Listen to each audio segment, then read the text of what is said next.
Hi, this is Kyle Schwarber, and welcome to the Phillies Show. Ruben Amaro Jr., Jim Salisbury, Todd Zolecki, brought to you by the Foul Territory Network. Hi, everybody. It is Tuesday, December 17th, 2024. Hope everybody is doing well.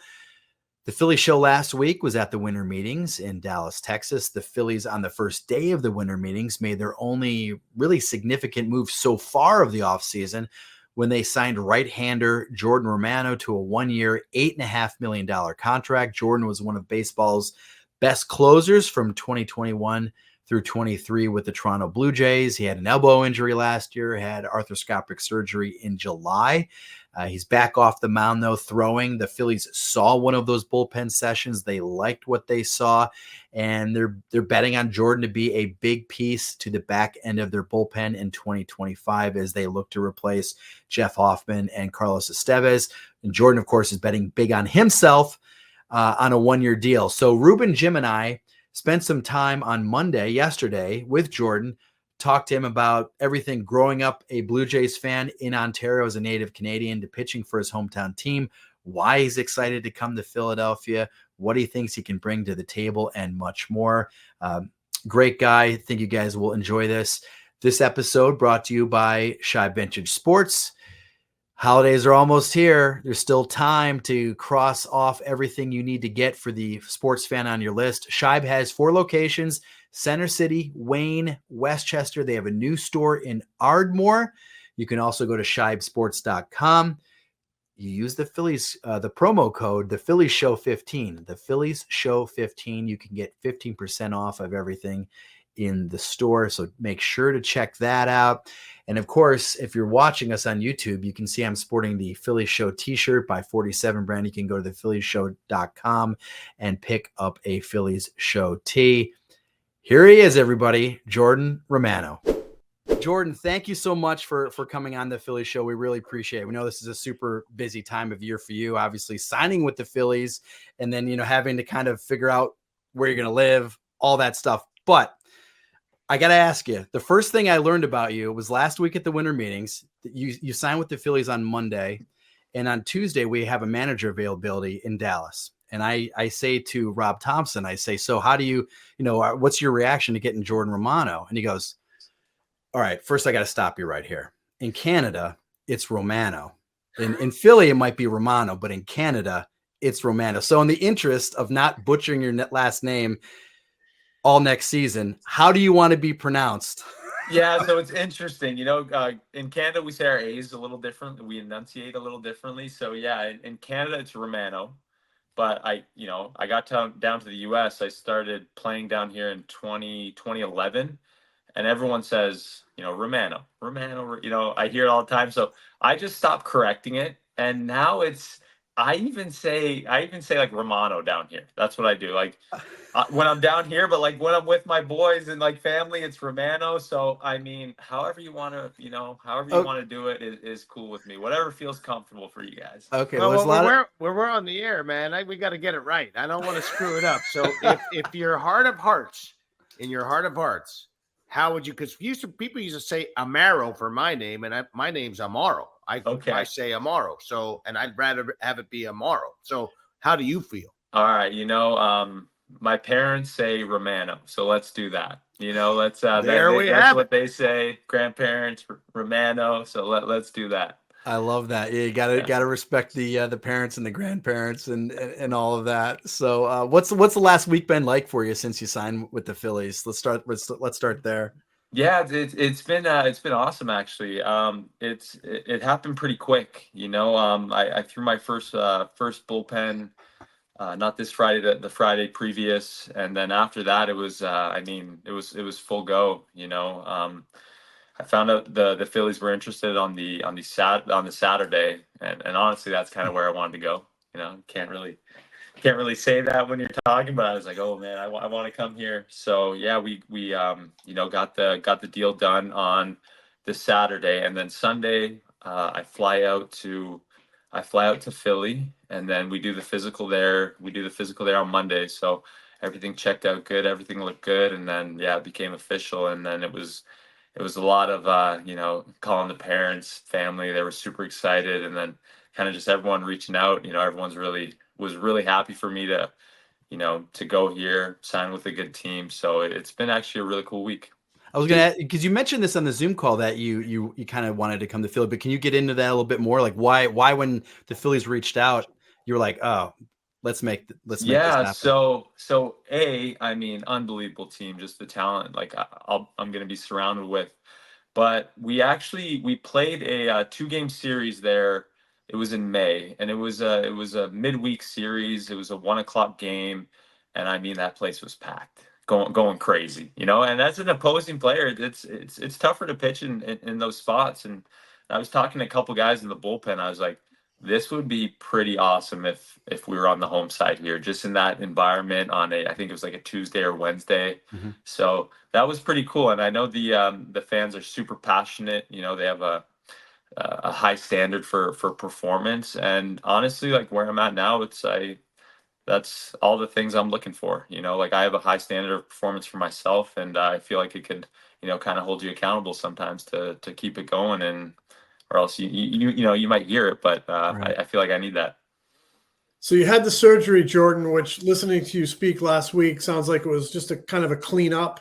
Mm-hmm. And I love the fact that you only wanted a 1-year deal. I just think it speaks volumes about the confidence you have in your health, the confidence that you have in being able to have a big season, go back out on the market last year.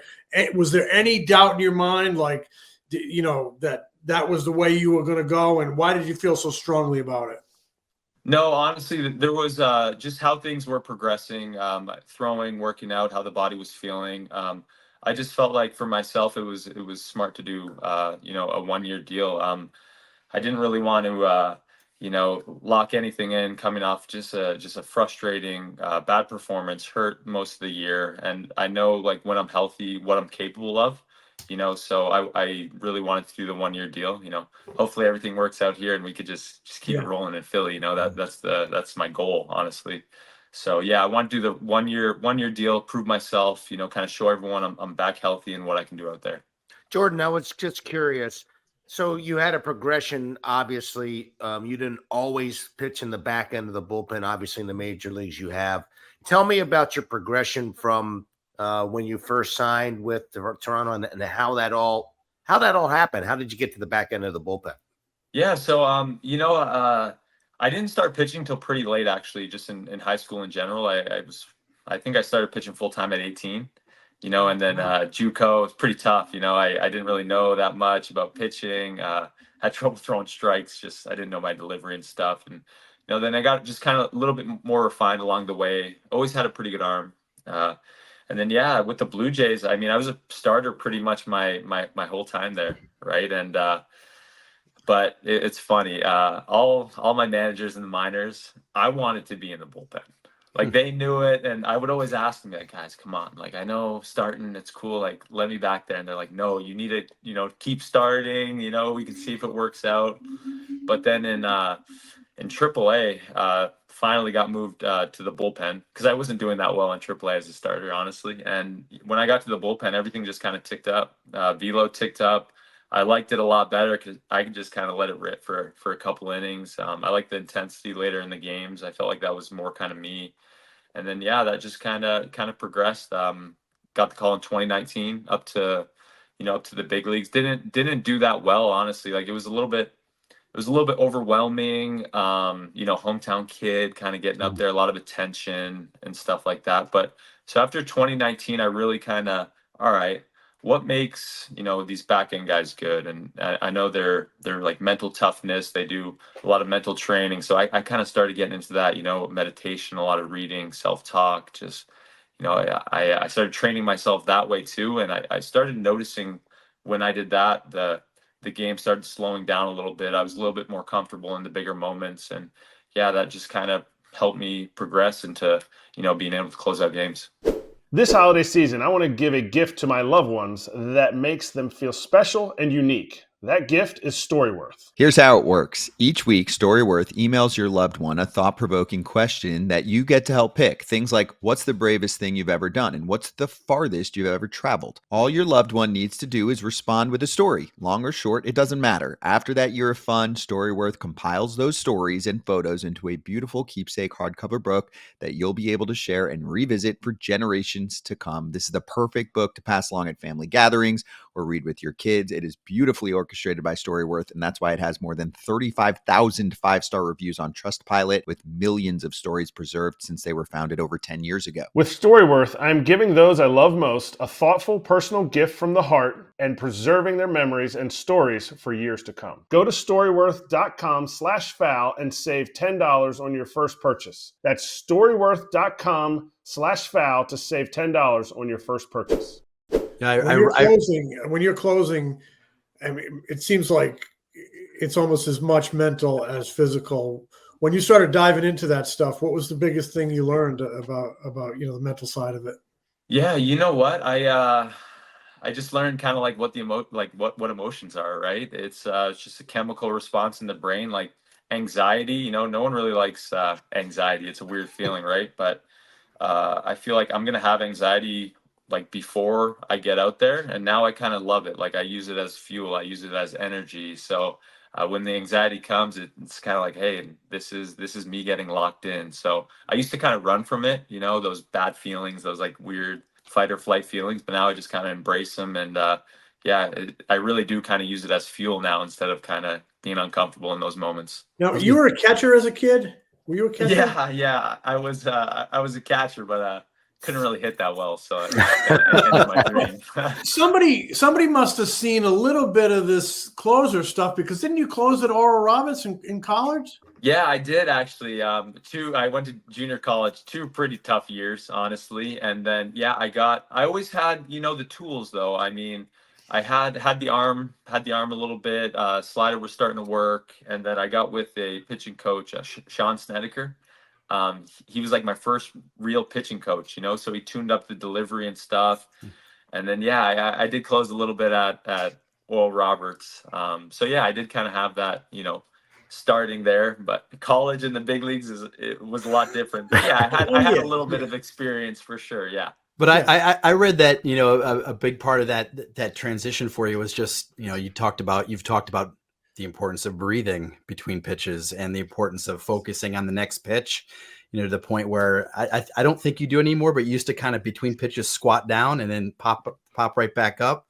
Right. Yeah, I mean, can you speak to some of that stuff? Yeah. So I really focused on just separating each pitch, right? Because I had a habit of, throw a bad one and the bad one rolls into the next one. Like I'm thinking about that. So I really wanted a way to kind of separate each pitch into its own individual thing. And I started with like a little bend, and then I started doing the full squat, and honestly, it was helping. I was pitching pretty well, so I kept doing it. That was in 2020, but I was doing it for 2021, and that was a little longer season.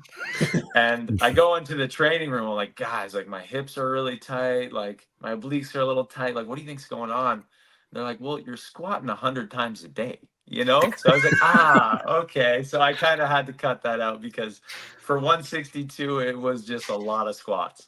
There was a funny video I saw. I think it was in the 2020 season where Vladdy's playing first base and you squat, and he kind of like was mimicking you as he would go into the squat and pop up at the same moment before you threw your pitch. Yeah, I didn't notice it at the time because I'm just like dialed in, sure, crazy, and Vladdy's just having a great time, But I saw it after. That was pretty funny. Yeah. So Jordan, one of the pitchers that pitched with the Toronto Blue Jays and then with the Phillies, he also had sort of that same mentality, just to go pitch by pitch and just to let the last pitch go. And that was Doc Halladay. I was just wondering whether, there's a pitcher or someone that sort of mentored you through that, or is that just something that you developed yourself? You know what? Yeah. So Ken Giles was actually the closer at the time with the Blue Jays, and honestly, he very successful closer. So when I got up there, I was just kind of doing, okay, he starts locking it in 6th inning. That means, he doesn't joke around anymore. He doesn't really talk anymore. He just starts his like mobility program, gets ready for the game. He did like a little bend, actually, a little tiny bend. And he was kind of the guy, because I wanted to be that guy, right? So everything he did, I was trying to copy and find my own way to do it. So yeah, Ken Giles was kind of the guy I was trying to beat. So everything he did, I would do. Down to the littlest thing with the bend, and then the bend just started getting bigger. But Ken Giles would be that guy. Another ex-Philly. Ex-Philly. What an arm he had. Wondering, coming to the Phillies, training in Clearwater and Dunedin's right up the street, does it feel a little bit like, I don't know, a sense of familiarity, almost like home to you? Yeah, for sure. No, with the Phillies, it's in Clearwater. So I'm actually going down there on Wednesday for the first time just to say hi to, some of the guys that are in there, the training staff, strength staff. So no, it's great. Get to kind of stay local for spring training too. So very, very excited about that. Is that home for you, that area now? Yeah, so I'm I'm probably 30 minutes away from the complex. This is cool. my wife's from Florida, so this is kind of our home base now. Well, that really works out well for you. You don't have to pick up and move or go to Arizona. It's perfect. We got no kids yet. We have a big 100-pound Doberman, so moving him's kind of tough. So it works out great. So when you were coming up, I read that when you were starting, I guess you were fastball, slider, changeup, and I'm wondering, the slider became your big pitch. Who taught you how to throw that, and when did you know that was a good pitch? Was there any kind of like, do you throw a curveball at one point, shelve that, changeup, shelve that? So fastball, slider. That's what I was when I got drafted, and then Daryl Knowles, he was so I had Tommy John right when I signed, pretty much my first spring. So I had that when I was coming back. He showed me the slider grip that I used for a long time, and I had a bullpen coach here in Toronto, Matt Bushman. We kind of just tuned it up, but those two guys kind of showed me how to throw the slider, and then Bushman kind of just tuned it up. And coming up, I was always trying to throw the changeup, and my pitching coaches they would be really harping on it because I had a quota in the minor leagues because they wanted me to throw it. Sure.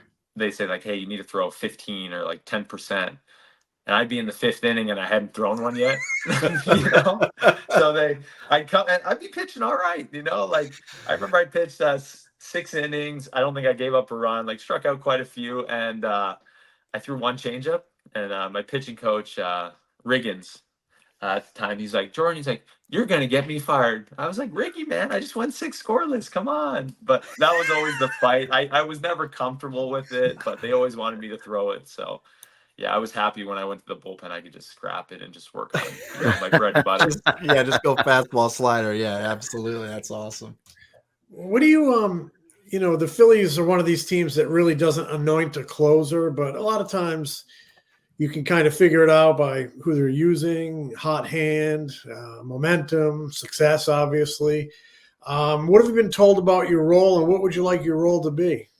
Just kind of told, just be ready to pitch and leverage, big spots, stuff like that. And so not giving the closer role or anything, but definitely prepare to be a leverage arm. That's kind of the thought going into it. And you know how bullpens work, right? Especially it's kind of the guy that's doing well is going to be throwing the later innings or the biggest spots of the game. So that's kind of how I'm going into it and approaching it. Have you gotten a chance to sort of study what Rob Thompson does? Because there are times when he utilizes his closer even in the 7th or 8th inning early in the game when a really, really big spot or so. Have you noticed that about him? And did you know that part about how he sort of arranges his bullpen? Yeah, for sure. I've actually I've seen some guys in interviews talk about that from the bullpen, just like, hey, like we'll use this guy maybe in the 6th inning because that's probably top of the order or a couple guys on, stuff like that. So that's something I'm prepared to do. I'm gonna have to start my routine just a tiny bit earlier, which is like in spring training. I'm gonna try to just tune that up because I have been used to throwing that late inning, but in spring I'm just gonna try to tailor it. Just start everything a little bit earlier so when that 6th inning does hit, big spot, like we can be ready from the 6th to the 9th. So just talking about spring training, you mentioned it a little bit. How many reps do you like to get during the course of the spring? I know you're a veteran now. You kind of know your body. I was wondering what you think you may be needing. Will you be 100% across the board because of your injury? Are you be ready to go at 100%? And obviously, how many reps do you want? And the other question I had was, would you rather pitch in the A games, the B games? Does it matter to you when you get your reps? Is it important to you? Just kind of curious what your feeling is on all that stuff. Yeah, so I'll be 100% ready to go for spring. No issues. Honestly, I mean, my last bullpen, I felt like I was like I threw my bullpen just a week and a half ago, and now I'm just in like a little bit of a deload because I got ready early just to like kind of show myself and show like teams, But I want to get on the mound, rip it, see the velo I want, and make sure everything feels good. So that's box checked. And then I'll start throwing pens again in January. So we should be 100% ready to go. And as far as like usage, I like to throw around 10 outings. I actually like to throw, around 10 outings, and I do like to get a back-to-back near the end. It could be an inning, and then the next day just get hot in the bullpen, face a hitter or two, and just kind of have my back-to-back so my body's ready, feeling good. And I don't like throwing in backfield games that much. When I throw, I like to I don't know. I like to feel the crowd, the energy, some adrenaline. So I'm that kind of guy. Kind of feed off that a little bit. So I'll be, if I can, I'm going to be requesting a throw in just like the 8 games with some fans there. I read that did you play AA hockey or like semi-pro hockey or something like that? Yeah, AA hockey. And in Canada, it's pretty good hockey. Yeah. Okay. So I grew up playing it. We actually had an ice rink in my backyard growing up. So every winter, my dad would make one, neighborhood kids over. So, I mean, I was skating as soon as I could walk. So hockey's like my second sport, honestly. Do you ever like go out and skate and just, I mean, not now that you're down in Florida, probably not so much, but how much do you enjoy doing that if you ever get the opportunity? Yeah, I don't know if I'm supposed to say this, but yeah, last year I got out on the ice just a little bit, skate around, with the boys. It was funny. So my brother, I have an older brother. He's a big boy. He used to play baseball and hasn't played hockey for probably 10 years. And we all had a bet how hard he could hit a slap shot. So we went on the ice for that. I brought a radar gun out, and the over-under was 89.5. And his first shot, he hit 96. Holy wow! Yeah, he's a big boy. He's got some torque. So that was like the highlight. Me and my buddies, we all got on the ice, had a good time. And yeah, Chris, he killed it with the slap shot. So what position did you play when you were playing hockey? I played center and some right wing. Okay. I loved it. I was kind of a smaller guy back, when I was growing up. So Sure. I'd take a beating a little bit, but had decent hands. Could skate a little bit. That's awesome. Were you a Leafs fan? Oh yeah, big time. Yes, still a Leafs fan right now. Who's your favorite player? You know what? So growing up, it was Matt Sundin, Oh, yeah. and now I'm a big Mitch Marner fan. We got Matthews there. I'm a big Mitch Marner fan, just big playmaker. He's a Toronto guy too, so I kind of Toronto guy playing for the hometown team. Like I kind of understand the pressures and stuff, that come with that. So I always appreciated that Austin Matthews can shoot the puck like I've never seen anybody. The way he's so quick and deadly with that wrist shot, really. Oh, he's amazing. What those guys do out there. I mean, it's a pretty cool sport. I wish I was a little better and could have played, a little longer, but yeah, baseball's pretty cool too. Are you familiar with this young phenom that the Flyers have, this Michkov kid from Russia? Are you familiar with him at all? I'll be honest, living down in Florida, one thing that kind of happens is we have the Lightning here, but there's not a lot of hockey on TV. So I'm kind of out of the game just a little bit. Like I'll watch the Leafs when they come into town and stuff, but yeah, I should probably know him, but yeah, down here I'm out of the game a little bit. At some point, he'll probably make his mark. You'll probably get to know him a little bit. Okay, sweet. Yeah. So what did it mean to like a Toronto area kid to put on the Jays uni? No, it was great. That was a team I liked growing up. I'd go to all the games. So no, that was it was pretty cool. Just putting in the work and getting up there with them. Family was super excited too. So it was an awesome experience. What was your pass list like for your family? Well, I didn't know I didn't know we had to pay for the tickets. You know, you got to pay for like half of them. So, I mean, anyone asked for a ticket, yeah, come on out. And I was only up for not even 2 months, you know, my first year. And I think I spent 15 grand on tickets at the end of the year. I was like, oh, like, okay, What am next I year doing? we, you know, trim it down a little bit. So it was pretty insane the first year. And then, you know, second, third, fourth year, the list just gets a little bit smaller. If I A little haven't, tighter. Little yeah, tighter. if I haven't talked to you in a couple years, you know, Yeah. I don't know. You ran the base as a 6-year-old. I read that you ran the bases at Rogers Center. Is it true? I think maybe your parents said this. You said, "I'm going to play here one day." Is that a true Yeah, story? yeah. So actually I got pictures of that. Yeah, super young. It was you know, family outing. They took us out and it was yeah, kids could run the bases after. And I still remember it. It was like one of the early childhood memories. Yeah, we went down there, everyone got to run the bases, and I mean I was just super pumped. And obviously a 6-year-old, you want to play there, you know, just Oh, after yeah. watching the game and running the bases. So yeah, I ran the base. I think that was might have been my only time running the bases, but would go to games pretty regularly. Who was your favorite player growing up? Blue Jays player growing up? Ooh, Halliday, he was kind of the guy. Yeah, I And guess so. like Carlos Delgado. Mm. And then kind of later on, it would have been like Ricky Romero, lefty pitcher. He was kind of like the first rounder, big prospect. You know what I mean? So whenever he would go pitch, I'd make sure to watch him. So yeah, those were kind of the guys that, you know, I really enjoyed. Was it difficult to get non-tendered? Yeah, you know what? Yeah, you know, yeah, I'd say so. Yeah. You know, it's always in the back of your mind, you know what I mean? After, you know, after a frustrating season. Yeah, that was a little bit difficult. Took me probably, you know, just a couple of days to kind of like, all right, sink in, you know, we're gonna be going to a new place, you know, probably. So yeah, it was yeah, it was yeah, it was a little difficult for a couple of days for sure. Especially when it's home, right? Yeah, no, for sure. Yeah, that was yeah, it was a difficult just couple days. I mean, nothing too crazy, but I was just a little bit bummed, yeah. When does it in your mind become okay? I'm disappointed, but this is the chance to be a real new, fresh beginning and a new chapter. When does that all kick in? Yeah, you know what? It was kind of like I took so you know, reliever, you know, so you got to kind of have short memory, like just get going. I took 24 hours, you know, all right, be a little bummed out, whatever. And then it's kind of like the next day, you know, day after that, I was really working towards getting on the mound pretty soon. So it's like, okay, that's done. All right, move on. Let's make sure the body's good.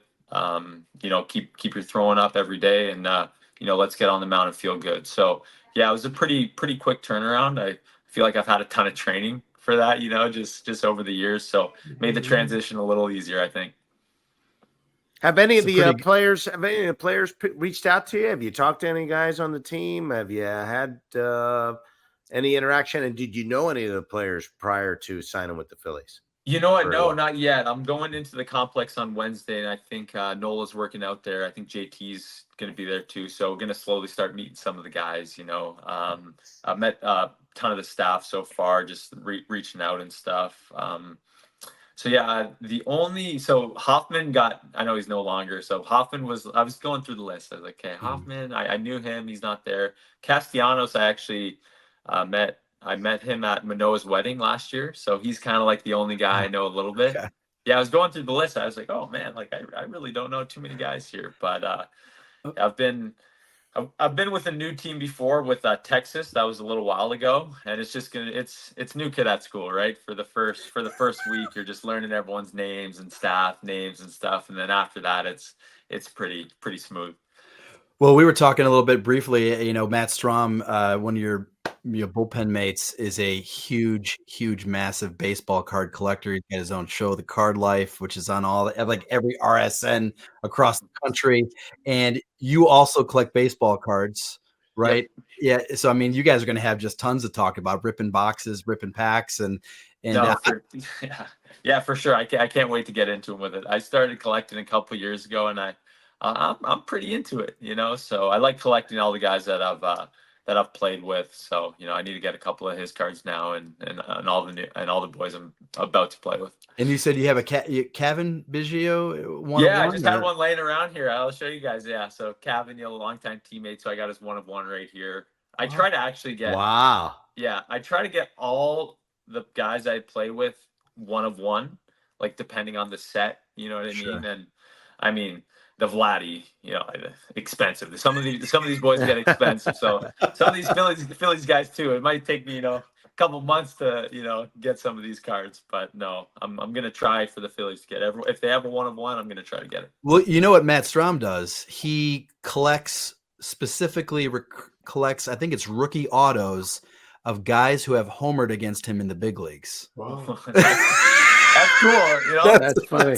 That's something to collect. I mean, I don't know if that's your cup of tea, but I'm just saying that's what he does. No, very cool for him. I will not be doing that. No, I'm trying not to do that. I totally get it. I totally understand. Yeah, that's great. But Jordan, what about the 68? What's the any significance to number 68? Yarmir Yager, maybe? I get, hey, why'd you choose 68? I didn't choose it. I got called up. They gave it to me, and they're like, hey, do you want to switch? I'm like, no, I kind of like 68. It's, it's a high number. No one really has it. So I'm glad no one on the Phillies had 6'8". So I can keep it rolling. Yeah. Okay. That's awesome. Well, Jordan, hey, thanks a lot for coming on the show with us. Again, we know it's a busy time of year, holidays, and you're getting adjusted to a new team, new organization, and enjoy Clearwater down there on Wednesday with JT and Nolan and all those guys. So. Yeah, thanks, guys. I will. Thanks for having me on. Yeah. This was fun. Yeah, looking forward to meeting you face to face in real time. All right. Good man. luck know everyone now. Good luck in the spring, man. Yeah, exactly. Yeah, we will see you in Clearwater in just a few weeks. Hope you guys enjoyed that. We did. The Philly show will be back later this week. Thanks, everybody. The Philly show is brought to you by the Foul Territory Network. Subscribe to the Philly show on YouTube and wherever you get your podcasts. If you like us, give us a review. Follow us on Instagram, TikTok, X, Facebook, and Threads. Find Ruben's analysis before, during, and after Phillies games on NBC Sports Philadelphia, on the Sports Radio 94 WIP Morning Show, and MLB Network. Find Jim at allphly.com. Find me at MLB.com, the Phillies Beat newsletter, and MLB Network.